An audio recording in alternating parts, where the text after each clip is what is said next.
I arrived in the Visayan provinces just as the sun dipped below the tree line, chasing whispers of empty beds and blood-stained floorboards. They called it a myth, a bedtime story to keep wandering children indoors.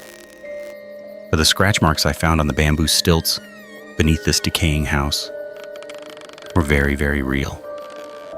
I set up my recording equipment in the center of the isolated rural village. The locals had locked their doors hours ago. I thought I was here to document an unclassified predator.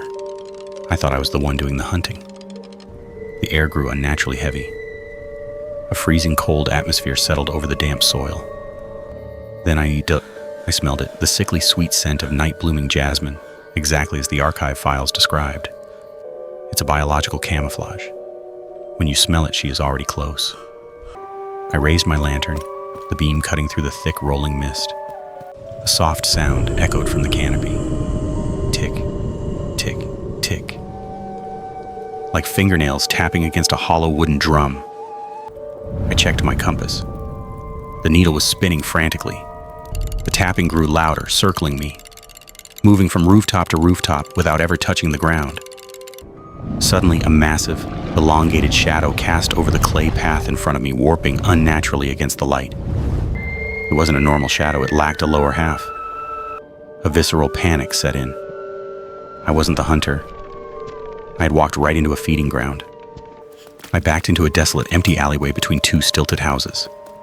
From the pitch-black forest, a pair of leathery bat-like wings unfurled, tearing through the twisted, creeping branches. A severed upper torso dropped onto the thatch roof directly above me.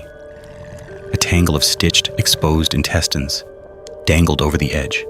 Its head twitched at an unnatural angle, wide crimson eyes locking onto mine. I scrambled backward, dropping my primary flashlight as it lunged, its jagged fangs gleaming in the lantern light. I squeezed under the floorboards of the nearest house, holding my breath in the dust and darkness. The creature landed with a heavy, wet thud just inches from my hiding spot. It crawled on its hands, the trailing viscera dragging across the dirt.